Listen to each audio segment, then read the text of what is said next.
Hi, Miss Sensidoll. Pretty great, huh?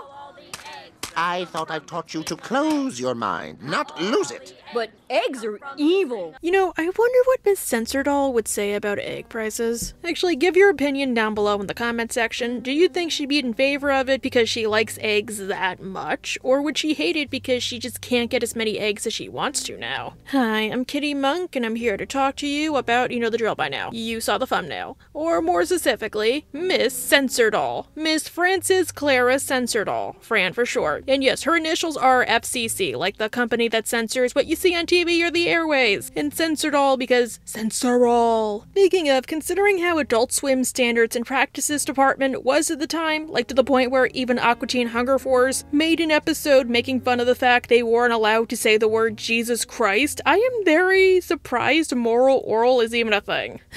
Gee whiz. Now, Moral Oral is a show that satirizes fundamentalist Christianity, and one thing funnies complain about nonstop is the media. The one thing we all consume, and how it goes against their own values and beliefs, be it TV or books or anything really. Which, okay, I think it's fine to disagree with a work. I mean, my entire job is literally critiquing work, so sometimes I have to disagree with them or what they say. But I think it's very different to force people to think the same way you do. I mean, I hope my videos can convince you one way or the other, but even if you disagree, I hope I at least explain myself well enough that you can see my position on the matter, even if it might be incorrect. But book burnings or TV bannings can often be a way for you to force your beliefs onto others, since you're removing the choice of knowledge from others. If you don't like it, and you don't want your kids to see it, do your job. Or, you know what, let the kids think for themselves, or you know what, better yet, have you ever actually read the books, or watched the shows, or listened to the music that you're critiquing or wanting to be banned, outside of cherry-picked quotes or ideas, or what your friend next door says? Miss Censordoll is every Karen and angry parent you need to deal with because for the children. You know what, that's a good idea, Fran. Use the children to crawl into small places you couldn't normally reach. She takes up a lot of causes to protest and picket. Heck, even in her first appearance in the pilot, she participates in a book burning, and she burns the freaking Bible, despite being a devout Christian. Are you going to burn the Bible? Only the Jewish parts.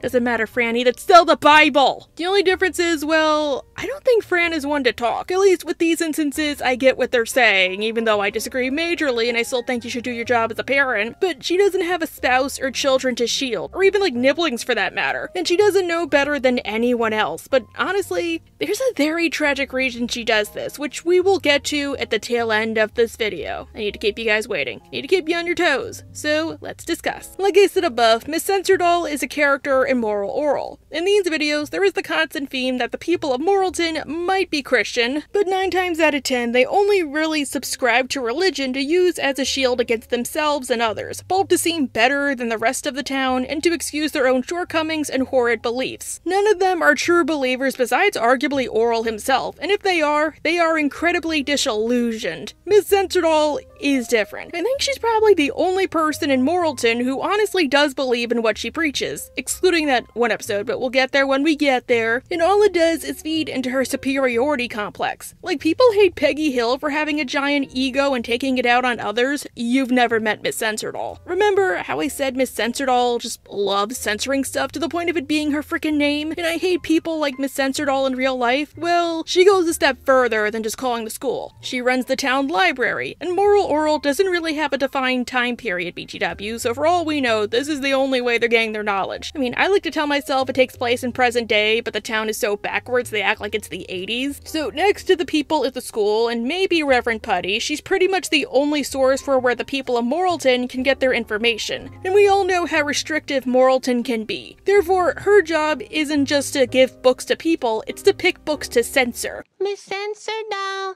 Jimmy's looking through the Renaissance art books again. Filthy 15th century. when to me, a librarian is supposed to help people gain knowledge, gain an appreciation for a love of reading, and a love of the unknown. Fran is the total polar opposite. And another thing I need to praise Moral Orel for. Remember, this show came out in 2005. It was really ahead of its time. People think it was ahead of its time in the use of dramedy. Well, yeah, it was, but they forget about the nail-biting satire. Back then, and even still today, people like Fran still exist. But in 2005, they were just a nagging voice you rolled your eyes at. Nowadays, you actually have to worry about them a lot more. Especially someone like me. Not only in YouTube, but in the classroom. Really, when I see people like Miss Censored All, I am reminded of, ironically, a Peggy Hill quote. I go to church too, and I have raffled and bingoed and bake-saled my way as close to the good Lord as you. So do not try to one-up me, because I will one-up yours. And again, ironically, considering Junie Harper and Halloween, Peggy would honestly hate Miss Censored All. But let's take a look at some of the books she banned, all of which are books that are commonly on the banned books list. The one that stands out to me the most being Fahrenheit 451, one of my personal favorites. A book where, in the future, books are banned to the point where, if you have them, you and the books get set on fire. And numbing hedonism rules all, because nobody has critical thinking skills to, think and all. It's the kind of book a proper librarian would want everybody to read, because of how ahead of its time it was too. Remember, Ray Bradbury predicted all this stuff and it was in the 60s. Like, he predicted TVs, iPods, headphones. I'm just making a list of books. Special books. Are they special because they teach us the most? Yes. In fact, they teach us too much. The reason Miss Censored All works so effectively is because everybody is afraid of her, for several reasons. First off, besides Reverend Putty, she's likely the only person in Morrilton who actually went ahead and read the Bible. And not skim read, I mean actually truly read. What with being a librarian and all, she has a lot of spare time on her hands. So she's able to use scripture to terrify people into instant obedience, which BTW is a real word a lot of fundies use to basically say, do what I say, not as I do, or I will hit you. And if you don't listen, well, she'll just protest against you, her and her group. And her picket line blocks all the entrances. And no one likes that, but more on that later. And before Orel, she's pretty much the reason Orel learned about the concept of church and God. Orel is playing with his friends one day, who are taking advantage of his naivety to get him to do all kinds of humiliating tasks, there we go. Fran sees this and asks the boys just what they're doing. Hello, boys. You're not sinning, are you? No, Miss Censored All. We're just making fun of and torturing our friend. Oh, good. Carry on. Yep, totally not a sin. Good job, boys. When she's gone, the kids tell Orel they were scared because Miss Censored All usually tells them that if they do bad things, they might anger God. And Orel, who hasn't learned about religion just yet, is perplexed. Who? Nothing, Orel. Orel Poppington doesn't know who God is? How did that one fall through the cracks, What? Orel didn't know about God and or Jesus at one point? Christ on a stick. Fran is equally perplexed herself, and she's arguably that one lady who sticks her fingers into everybody else's pies. Not like that, you pervs. Or how she would say it, pervert. Heathen. So she calls up Clay and tells him that if he doesn't tell Orel about God, well, then, you know what, she and her crew might have to picket him during his next election. And as the head of a God-fearing community, won't it look bad if the mayor's son doesn't even know what God is? You know, Poppington, we wouldn't want your next elections to be protested on moral grounds. Goodbye. Holy crap. So taking Fran's quote-unquote advice, Clay tells Orel what God is, while Blaberta is busy giving birth to Shapey by herself without any assistant or painkillers. I need some rest. You can rest later. Tangent time? Granted, historically stuff like epidurals were considered sacrilegious, since after Adam and Eve fell in Genesis, Eve was cursed to have painful childbirth, and it would go against the Bible to make sure, women are comfortable during a painful bodily process they have absolutely no control over, for something that isn't even their fault, and that's dangerous, and this whole bodily process is dangerous and can even kill you in some instances. I could totally buy Morrilton, a town that hates women, making women suffer during one of the most painful events of their lives. Even when espousing that a woman's purpose is to push out as many of these little screaming gremlins as possible. And funny story, the reason our attitudes towards painkillers being okay for women changed was Queen Victoria, a Protestant and head of the Church of England. She used chloroform for her last few pregnancies. So if you want to thank anybody, guys, thank her, since she hated being pregnant. But anyways, sorry, tangent. Orel is told what God is, and even if I think Clay's explanation is arguably pretty good, I gotta give credit where credit is due, it's actually pretty informative. Everything comes from God. God is someone that we Christians never see, but he's the answer to everything. Well, Oral still has questions, since when he was visiting with Arthur, Arthur taught him the idea of proof, and how can you prove the existence of God without proof? So unable to answer this, Clay uses his connections to get Reverend Putty to have a midnight mass, which isn't really a mass, just him standing on top of the, what do you call it? I guess the altar, and being like, oh, you don't believe in God? Well, you gotta believe in God, or else. I'll tell you, there's no better way to be God-proof than to demand proof of that guy. See how I turned that around? Yeah, and they wonder why so many people convert or leave the faith or stop believing. I say this pretty often, but while I'm not a Christian, I did grow up Catholic, and I think it's perfectly okay to question your faith. You aren't stubborn for doing so, and you won't go to hell. You'll come out stronger for it. Plus, honestly, when kids ask questions, you know, they tend to do that because they just do. They're naturally curious. It's perfectly fine to say you don't have all the answers. Kitty lore, I did briefly attend a Catholic college for a year, one of the worst decisions I ever made, and the answer I was given was, well, even if you can't see God, you can see what he wills forward. Like, even Oral said it, like, only God can make a flower. Billy's submission to the contest was a flower. And everyone knows that only God can make a flower. When I was in middle school, somebody did ask our science teacher, like, how can he believe in God and also believe in stuff like the Big Bang? And she said, well, maybe God willed the Big Bang into existence. Even in this episode, Oral tries to prove the existence of God by reenacting the binding of Isaac, where Abraham tried to kill Isaac because he was ordered to and was told at the last minute, like, no, we're just testing your faith. Which was a little too nice of him, if you ask me. Oh, phew. Ditto. And the fact Arthur stopped him proved to him that God existed, because Arthur was a tool of God. I don't know, I'm not trying to make this religious, I just hate when people do that. It's like one of my pet peeves. Like, Reverend Putty doesn't even try to have an honest conversation with the kid, or say, like, where'd you get that idea? Or say, it's okay, he doesn't believe, or stuff like that. Or, hey, faith just means believing in things even if you are unsure. So they turn to Miss Censordoll, who does the good old-fashioned, oh, you don't believe? Oh, you're going to hell, and hell is forever, whether you like it or not. Hell is a horribly hot and homoerotic place where bad little boys go who question God. Homoerotic? Hell is worse than I thought. Yeah, I consoled back to South Park on this one because it really did help me. They handled this way better than I ever could say. We have a life to live. We have a lot of questions, but we don't have all the answers. So just live your life while you can and try to be a good person. You shouldn't believe in something just because you're told to, or told that if you don't believe, then something bad might happen. Plus, South Park also used the story of Job, where he stuck to his faith despite all the bad that happened to him, and he got rewarded for it in the end. But yeah, I agree with the episode. Out of all things, Fran is really scary. No, but what's wrong with Reverend Putty? Fran, you are terrific at this. Ew, she's gonna stand over my bed at night. And I already have sleep paralysis demons. Ew, it sucks. I actually love the dress she wears. I could totally steal that if I could, and it wasn't like 100 degrees out. Like, I'm recording this in a closet right now, and I'm like dripping with sweat. But okay, I think the whole dress angle is another jumping off point. Despite upholding all of the values of the town, well, Miss Censordoll is a major hypocrite. Guess she's upholding the values of Morrilton pretty well. The sad part is, she actually does believe, but she's still content to be a hypocrite or force her beliefs onto others. For instance, remember how I said Miss Censordoll doesn't have a husband or a spouse or any children? Well, there is a reason she has no children. She's incapable of having them. But it's implied nobody knows that but her, but more on that later. By all accounts, she's a spinster, aka a horrible, I guess, slur Morrilton uses to describe unmarried, single women, often older women, who society has thrown away or who aren't desirable enough for matrimony. And even if spinster is usually meant to describe older people, well, you also get people who live in those apartments like Nurse Bendy or Stephanie. Really, Miss Censordoll should be somebody people make fun of, like Stephanie, or even behind her back. But even if she's the sole exception to the rule, well, nobody dares. Both because they have a lot of history with her, and because they're that scared that she'll pick it against them. And what's worse is, Fran is not at all a feminist or a supporter of other women. She'll gladly put down other women just to support herself and her own causes. You both must try the hors d'oeuvres.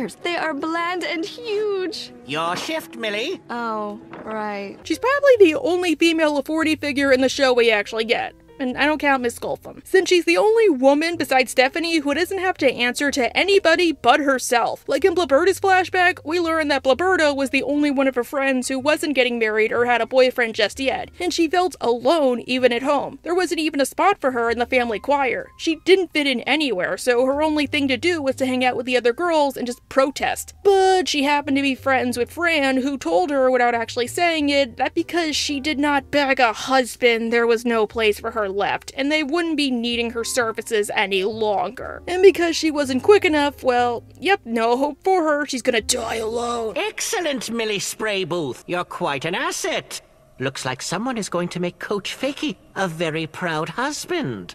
And someone isn't! Oh, you didn't get married or had babies before 25. It's not like you have your whole life ahead of you. But yeah, I find it interesting in the show, nobody ever dares make fun of her or question her authority. They're just afraid of her. And it's not even something like she has a socially acceptable Moralton reason to not have a family, like she's a nun. She's just that way. She chooses to be that way. Miss Sensidoll at first is just a bit character that appears. Her only joke really is to pick at random things as a general joke, to say like Christians will get offended over anything. Beyond burning books, the most she does is just tell Oral that because Reverend Putty mentioned pleasuring a woman in his sermon, as in just making a woman happy, generally, just not that way, well, she's gonna have to pick it against him and use Oral's words against him as testimony. A little picketing in front of the holy building should cool his ardor. Thanks for testifying, Oral. You're dismissed. But I said you're dismissed. But notice, she never explains herself or explains to Oral why that's bad or sinful. She's just like, oh yeah, it is because I said so. Even if she's a woman herself, wouldn't she have something to contribute? Yes, Oral is a kid, but like I said with Reverend Putty, she could have just said, oh, treat her like a person, or be polite to her, or give her gifts. No, Miss Sensidoll goes right to the bad thing. Finally, she gains a bigger role come the episode Offensiveness, which finally has Fran's faith tested. Oral and Doughy are at Figarelli's corner store one day, sipping on some... Okay, I'll just let Mr. Figarelli say it, okay? 2 super duper strawberry phosphates in honor of the 5th anniversary of my benign polyp. Whatever that is. Outside of the polyp thing, that actually sounds really good. When suddenly, Mr. Figarelli spots... the egg lady. The egg lady? Miss Sensidoll, the librarian? Yeah, eggs are all she eats. Picky about them, too. Real picky. It sounds like a cool name, not gonna lie. Give me one! Mr. Figarelli calls her that because outside of picketing and God, the only thing dearer to Miss Sensidoll is eggs. And she's not like the egg collector from American Dad where she wants to hoard eggs because she just likes collecting them for the fun of it. She wants to eat them. And they can't be cooked. They need to be... under-fried, Figarelli. Extra slithery. Sure thing. How have you not succumbed to salmonella yet, lady? Or like one of those bird diseases that were going around. And just to show you how much clout Miss Sensidoll has, well, Mr. Figarelli gives her eggs on the house, because then she can be bribed into not protesting against him. Lucky. Well, not really. He has to suffer and watch her eat the eggs in a very particular fashion. A particularly disgusting fashion. Like she is getting an intense amount of pleasure from it.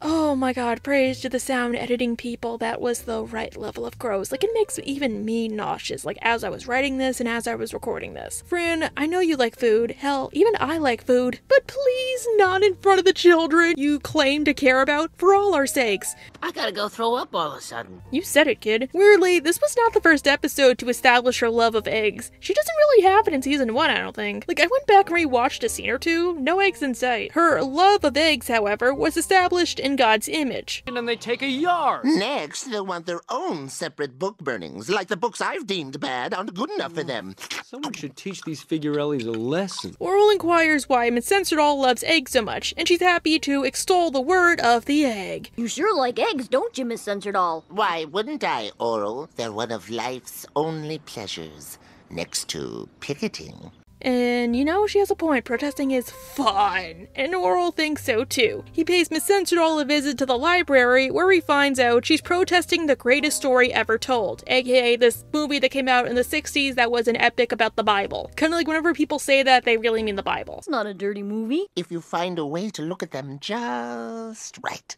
But it's about the life of our Lord. Let's let God be the judge of that, shall we? Again, this show was so ahead of its time. Like I said above, that is a Christian movie that is about the Lord and Savior of your entire religion. And what's Fran's problem with it? Not something an actual Christian might have a problem with, like maybe it espouses misinformation and says it's fact. But the fact the movie being epic length at almost 4 hours long means it's boring. And not like boring as in like, oh, now it's gonna make people lead astray or think Christianity is like this. No, just boring in general. Even if there is an intermission attached to it, I believe. Please let us in. What else am I supposed to do with my grandchildren for 2 hours? We shouldn't tolerate evil just because it's convenient. Keep this in mind going forward. Ironically, I did try to Google if any Christians or Christian groups had a problem with it, and from what I can tell, nothing. The only major complaints I found were a lot of people, secular or religious, didn't like the pacing or the acting. But yeah, Fran's whole thing is that she isn't trying to force values onto the town because she honestly thinks she's helping. She just wants to appear better than everybody by protesting everything she can, because she honestly thinks she's better than everyone. You think you're better than me? Say what you want about Sheila from South Park, she honestly thought she was making the world a better place to her credit. And she did care about people, especially children, she just got carried away. And when she found out her efforts weren't helping, she quickly apologized and put a stop to them. Miss Senserdoll doesn't care, and she doesn't care about who she hurts unless it's herself. And all her efforts to picket disrupt local businesses, since she will stand in front of the entrances and not let anybody through. Which, yeah, her and her posse have a right to protest, but that right only goes so far. They can't infringe on people who are trying to use services and claim they're being scabs. Legally, buffer zones are a thing with protests. I actually looked that up. Miss Senserdoll decides to use Oral to help protest as she decides she needs a protege, or as she calls him, a malleable young mind to really sink my teeth into. Oh, how sweet. Actually, no, why did I phrase it like that? What the hell's wrong with me? Miss Senserdoll is creepy, and her attachments to people, especially Oral, are creepy. And not helping is how, despite her appearance, she isn't actually super old. She just appears that way. She's canonically 40, meaning she's the same age as most of the adults in the town. Her and Clay are literally said to be the same age. Flatter me, young Pappington. Young? I'm your age. In years, maybe. But I'm older where it really counts. And that's not a thing I learned from outside sources like with Nurse Bendy or stuff they wanted to add in but couldn't because they got canceled too soon. Oral outright learns this when she's picketing. 40th birthday? Why didn't you say something? I prefer not to celebrate the emergence of my unclad body out of such an unsavory passage as my mother's womb. Oral, the reason she doesn't celebrate her birthday and talk so bad about her mama is especially tragic, but I'm gonna keep dangling that carrot in front of you for a little while longer to get you to keep watching. Wait, Miss Senserdoll doesn't tell people when it's her birthday either because she hates celebrating it? Dang it, I can't believe I have something in common with this lady. I can't have anything in common with this lady. And hey, say what you want about Miss Senserdoll, she doesn't lie about her age like the rest of us do to get free stuff. I totally never do that, ever. But remember how I said Miss Senserdoll protests mostly so she can be superior to others? Yeah, we see it firsthand as she drags Oral all around town to participate in her protests, which ironically, unlike her movie protest, each thing she pickets is something that real Christian sects would disallow. Like picketing outside a hospital because they use science. Christian Science is a thing and they disagree with modern medicine. Family Guy had a whole episode about them. To them, prayer is the best medicine. But what about laughter? You don't make me laugh, therefore you are the worst medicine. Or, you know, a blood bank? Well, Jehovah's Witnesses are majorly against that for reasons you can Google on your own time. But apparently there are multiple scriptures advising against consuming blood, even if I don't really think a blood transfusion is the same as, say, drinking blood out of a chalice. And caffeine? Well, Mormons abstain from caffeine, especially coffee, which there's an actual scripture for it in their book. And again, hot drinks are not for the body or for the health of the body. And again, tobacco is not for the body, neither for the health of the body. Neither is wine, nor strong drink, neither meat nor fish, nor anything which is unwholesome or vexes the body or mind. But I don't know if they picked these specific causes to show how ridiculous she is, or make her more of an amalgamation of religious causes than just normal fundies, or much like the whole Lord's Prayer debacle, they were trying to make a cheeky little inside joke like, oh, you think we're making this up? Yeah, no, it happens in real life and it's as ridiculous as you think. Or am I looking too deeply into this and I should move on? As a thank you to Miss Senserdoll and as a birthday present, Oral has decided to give her some eggs. Oh, it's actually kind of sweet of him, I hate to say. The farmer refuses because all of his hens are with babies. Since, yeah, eggs are basically chicken periods, at least until they're actually fertilized, in which case, they are not. Fertilized eggs. Miss Censored-All, I will get to you soon, please. Don't pick at me. But Oral learns that eggs are special because they come out of chickens. Out of that unpleasant, slimy passageway Miss Censored-All mentioned. In bodily process or not, natural or not, Oral has taken Miss Censored-All's words to heart and decides to protest against Mr. Ficarelli for selling them. But not like other people for like eating them or cooking them or whatever. What's sad is Miss Censored-All had the perfect successor. She just trained him a little too well. And kind of forgot that Oral's dad is the mayor, so if she wants anything done, she could probably just get him to appeal to Clay on her behalf. And just say like, oh yeah, Miss Censored-All told me that if you don't do this, she's gonna pick it against you next. Miss Censored-All is shocked that Oral is protesting something ridiculous because for once it concerns her most of all. Even by her own logic, eggs are disgusting, however. Eggs are evil. And who deemed that? They come from naughty lady places. Yes, well, this time it's all right. Oh, the hypocrisy is sweet. I love it. I love watching her squirm. I love moments like this. Like, leopards ate my face. This is exactly what you wanted, but because for once it's something you like, well, automatically it's okay by your own flawed logic. And she has to agree with Oral and protest against eggs, the one thing she loves most of all, just because she'll look like a hypocrite if she doesn't. Even if she already is one! Really, Miss Censored-All, we shouldn't tolerate evil just because it's a convenience. And the sad part is, there was so much she could have done to tell Oral, like, no, Oral, eggs are okay. Like, use the word of God against him. Maybe find a Bible quote that allows for the consumption of eggs. Or say, like, hey, God gave us dominion over animals, and aren't eggs part of animals? I mean, I couldn't find any myself, but I imagine those quotes exist. Or continue her whole, because I said so and you'll burn in hell thing I mentioned earlier. Or even say that it came from an animal and not a person, so it's fine in that case. After all of their causes were against people or people-related causes. They never really protested animals, I don't think. And what's worse is, hey, Oral is the mayor's son-in-law. He has the power to get eggs banned. And the thing is, he actually does! In Nesting, which expands on how Oral got eggs banned, Oral tries to go to Officer Papermouth to get him to arrest people who are eating eggs. But because eggs are technically illegal, he directs him to go to the mayor and appeal to him, who turns out to be Clay. Dad! What are you doing here? You're the mayor? Don't remind me. Stinking dead-end job. Fun fact, the only reason this episode got made was because the creator wanted the audience to know that Clay was the mayor. It actually aired as the second to last episode, but more on that later. Oral asks his father to ban eggs, and Clay refuses such a stupid request, solely because it would alienate voters, like Miss Censored-All most of all. Again, she's the only one who truly matters. It may make me unpopular with some very important people, like Miss Censored-All, for one. She loves eggs. Oh yeah, I know, but she still agrees with me.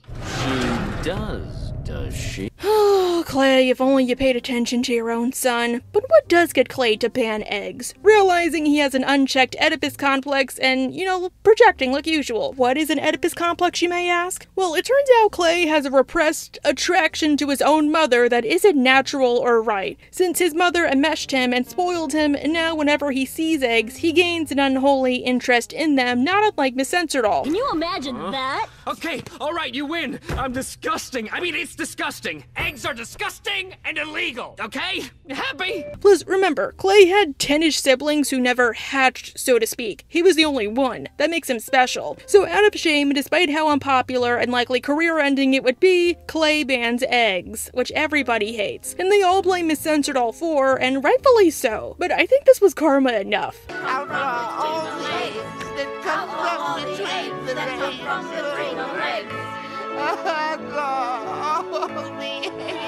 It's so sweet when you have to practice what you preach. Hey, that rhymes. No, Miss Censored-All, I will not protest with you. I have a life. And Miss Censored-All needs to appear to be righteous and God-fearing, so she reluctantly has to start eating, oh no, egg substitutes, which aren't the way she likes. See? How about 'em, friend? They're sin-free. Sin-free. That's for me. How would that work? Are those like even a thing? Like, I know real egg substitutes are a thing, especially if you have like allergies, but I mean the kind Mr. Figarelli got, would those even be a thing? Thank goodness Miss Censored lives in Morrilton, since eggs will be eggs just as boys will be boys, and hypocrisy is only really hypocrisy if people see it do it. And they now have a thriving underground business where you can go to the farm and eat eggs straight from the source. That cannot be healthy. Even Miss Censored of all people goes to them just to be around eggs for a few extra minutes, and it's so sad yet disturbing.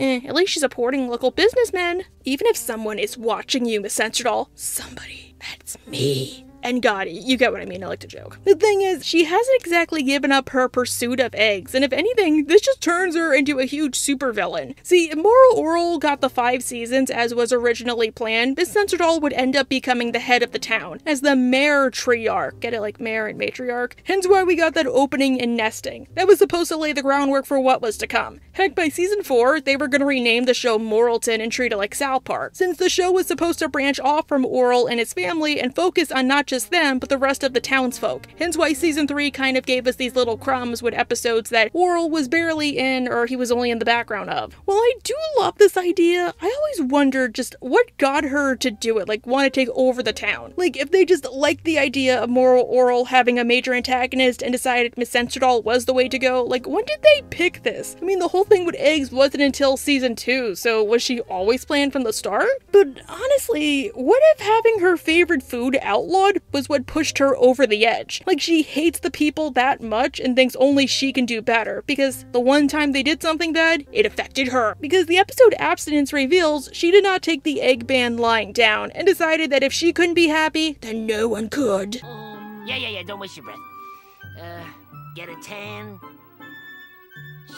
You need the sun out for just about almost everything. Oh yeah, I should bring up the episode's art style. I know it's a little different, a little more cheap looking, but I like it. See, after Moral Orel was cancelled, well, they were in the process of still writing the show and recording episodes. What ultimately got the show cancelled was a combo of the episode Alone, which we will soon talk about, and the follow-up. Alone is an episode featuring 3 women in Morrilton and how they deal with a certain kind of graphic violence. Like, we know Nurse Bendy mentally regresses and roleplays having a family because her real one was taken away. With Miss Censored, well, we'll get there. And with Miss Sculptum, who I kind of want to give her own video for, her segment was more graphic about the fact she was taken advantage of, and something resulted from this. The reason Alone is such a great episode is because each of these women got a follow-up. Dumb was Nurse Bendy's, Nesting was arguably Miss Censored's, even though that one wasn't all that happy, and Miss Sculptum's was an episode entitled Raped, which despite the title is actually a really nice episode. She would come to terms with what happened, finally gain a girlfriend, and finally have a happy ending. Adult Swim executives, especially Mike Lasso, weren't too keen when they saw the script for Miss Sculptum's episode, and that quickly got the show canned. And when the show was cancelled and production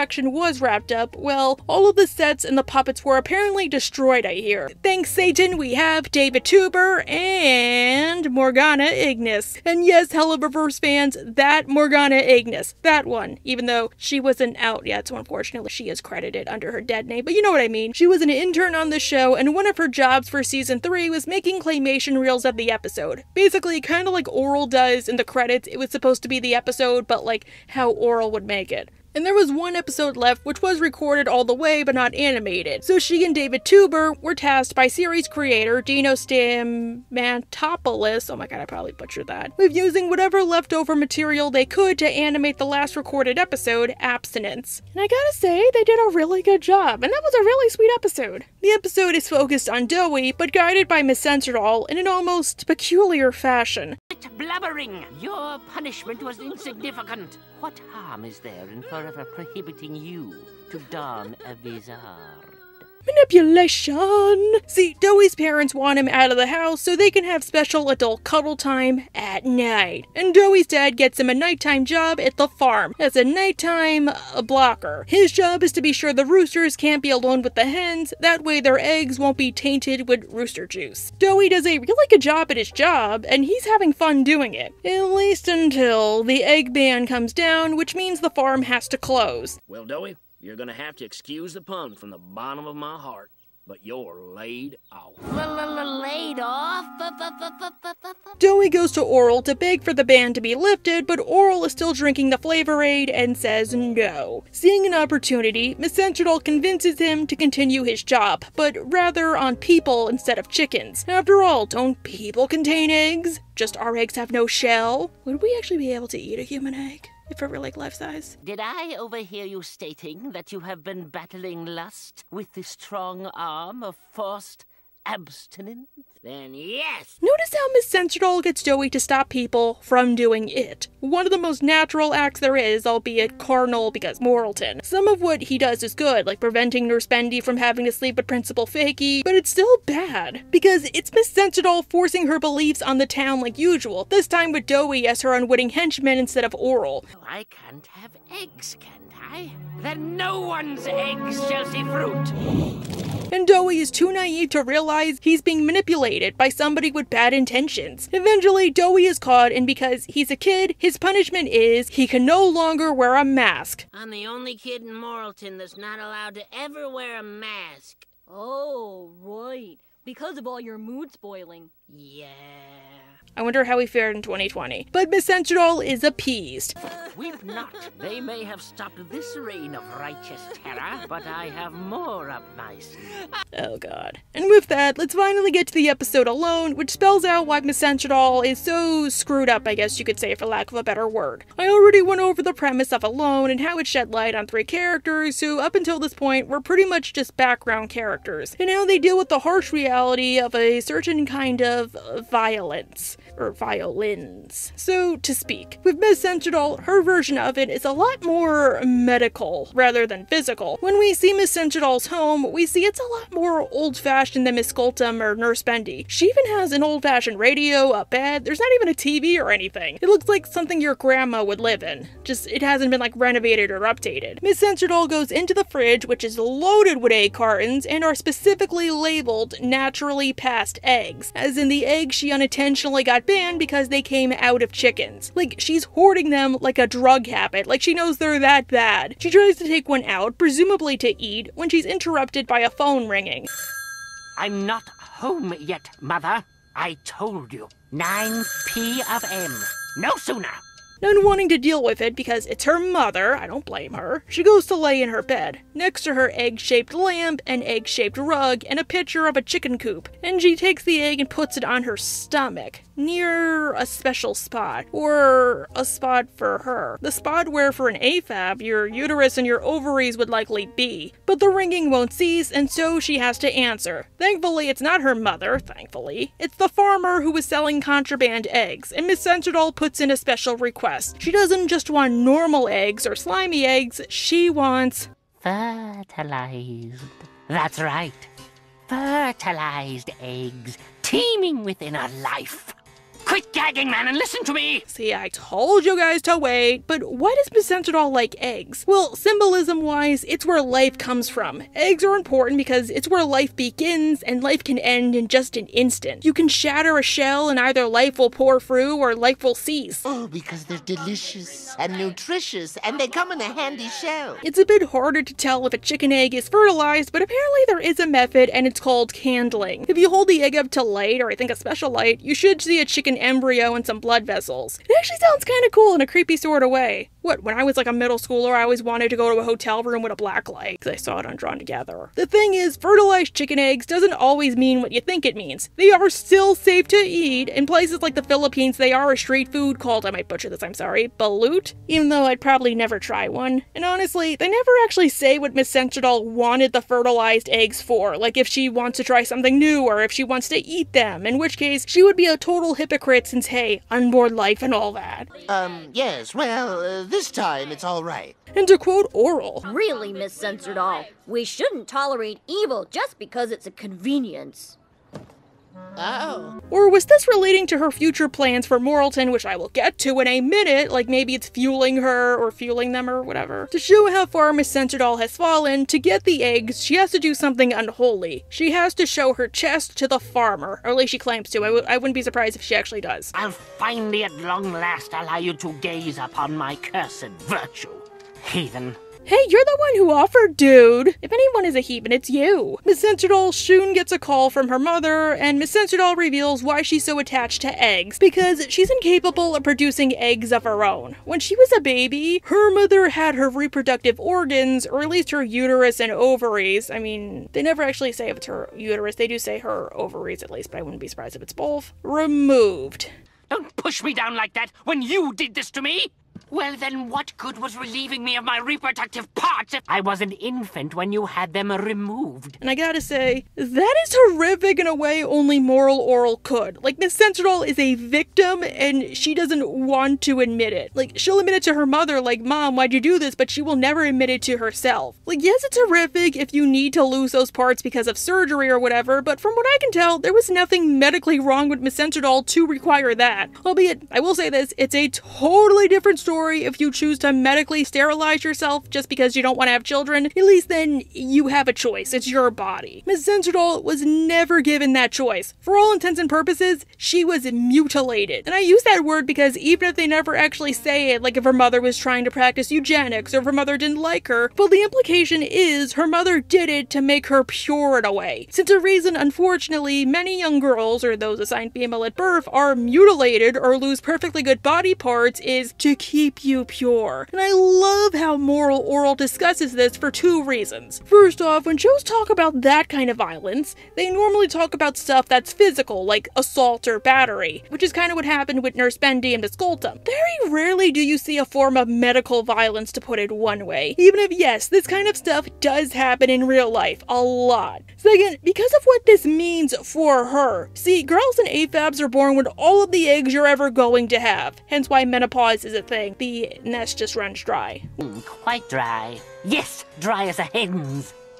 My mother saw to that. Once you remove the ovaries, those eggs are gone forever, and with no uterus, so is your ability to bear children. Normally in shows, when a person is infertile, it's bad because you can never get your wish. They can never be a mother or a father or a parent. Poor them. But we know Miss Sensordoll doesn't like children, so she probably wouldn't want to be pregnant or have them in the first place. Little babies are the devil's scabies. Which, it doesn't matter. She didn't get to decide that. If you don't want to have kids, that's fine, especially if you're deciding not to have kids. But from what I hear, infertility is a touchy subject in a lot of Christian sects, especially the fundamentalist ones, as they'll say it's your fault you're barren, since everything happens for a reason. It's a lot different if somebody chose for you to be this way, I'd argue. And as most fundy sects limit your ability to get babies beyond the natural means, think like surrogacy or IVF or even adoption, since even if that's legal, it's still stigmatized, well, you're gonna have to get used to a life of forced barrenness. How I Met Your Mother put it one way with Robin, who found out she was infertile even if she never liked kids or even wanted kids. Of course, it's one thing not to want something, it's another to be told you can't have it. I guess it's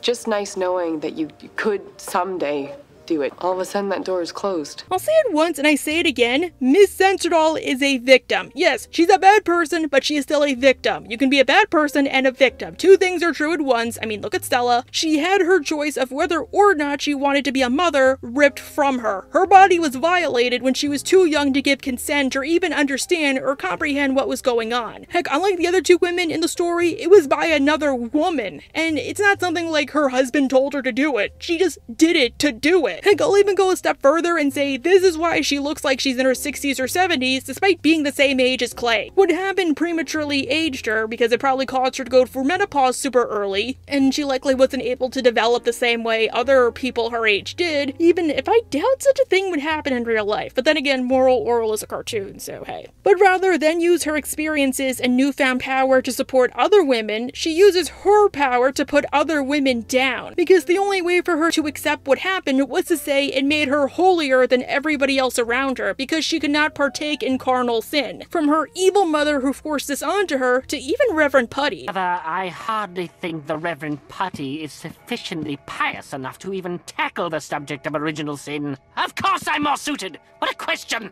The weird thing is I kind of agree with her just because it sucks when men talk about women's problems, but she's not doing that because of that. She's just saying like, oh, I know I could do it better. Something I've wondered is, does the whole town know about the true reason for her obsession with eggs and they just know well enough not to say anything? Or is it something she kept secret? Honestly, I think the latter is the most correct. It's her story, she doesn't have to share it if she doesn't want to, and that kind of makes her differ from the other two women. Miss Sculptum literally is in the paper saying she's a victim. Nurse Bendy, nobody really says it, but considering Coach Stopframe, it's probably an open secret. But I do love how with Miss Sensordoll, they use her to talk about the idea of victimhood. You know what I mean, I already went over a whole thing. Eventually, Miss Sensordoll spends the rest of her evening having a quiet evening at home, sucking the lives out of little children. No, not that. And making dolls of the townsfolk in a 3D model of Morrilton, before taking the egg yolk from the egg she just finished, placing it atop the church, and doing things with it. You know who that is, ladies? Yes, me.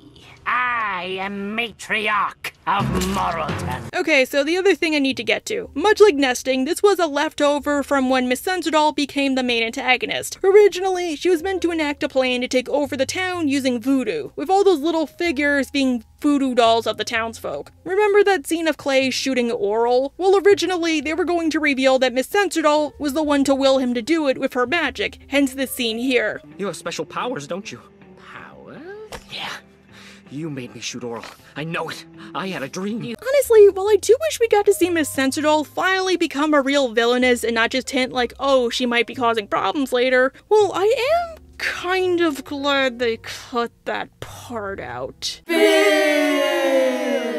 Nature was special because it was Clay finally taking the mask off and revealing to Oral, yep, I'm a bad person and I don't care. And the thing was, he was too drunk to even be wielding a firearm in the first place, let alone a hunting rifle. What I'm doing. Yeah, but you might shoot it off by mistake. There aren't any mistakes either. No mistakes, no accidents, no flub-ups. The thing is, you are still responsible for your actions when you're drunk or intoxicated, despite what Clay says. By saying Clay didn't really shoot Oral, it was voodoo, you're kind of lessening the impact of what happened, or the fact that Clay is a bad person. Since technically speaking, now it isn't really his fault, it's Miss Sensordoll's. Plus, Moral Oral outside of 1 or 2 episodes is a very ambiguous show when it comes to the existence of God or even something like magic. Could there be a God in the show? Maybe, maybe not. If so, is he the Christian God? Maybe, maybe not. Was Oral's dog the second coming of Jesus? Maybe, maybe not.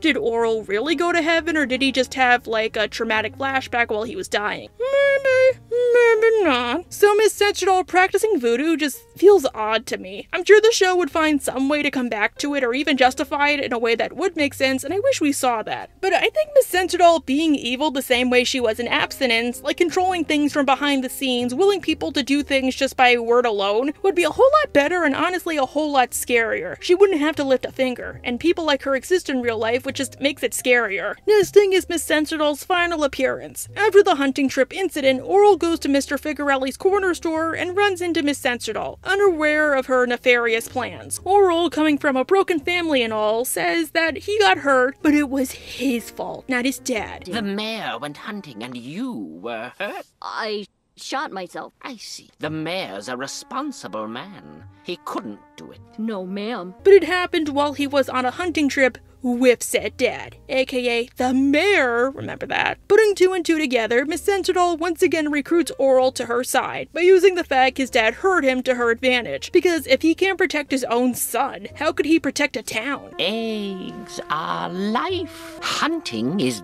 death. It's what our good mayor runs this town on, not life. Ooh, but here she makes it seem so good. She is good. She even makes Oral like she puts him in the brochures, and he doesn't care. There's an election coming up, and Clay is now running against somebody else. Against Miss Sensordoll, who is running as the matriarch, you know what I said, the matriarch, whatever, of Morrilton. With even Blaberta helping Miss Sensordoll make banners.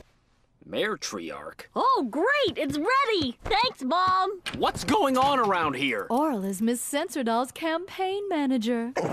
So, like, he gets mad at Oral, he doesn't get mad at her. Oh, but one of the few times she does anything good for her son. The thing is, Clay doesn't realize the main reason she's doing this is for control, like to help kick her plans into action. And because if she's mayor, then she can just get eggs legalized again. Which, honestly, I hate to say it, all she had to do was say that. Like, just say, like, oh, citizens, if I get elected, I will legalize eggs. And I feel people would vote for her. I mean, Oral is so pissed at Clay that he doesn't notice all the bird-like imagery she's using in her speeches. Or he just doesn't care anymore. Moralton will finally be shed free of its savage hunter mare, who shakes our precious nest and shatters life eggs. Clay tries to reason with Oral by taking him into the study, no belt required. But for once, and probably the only time in the show, Oral is not afraid of his father. He knows the drill by now, and it's awesome to see him shut it down.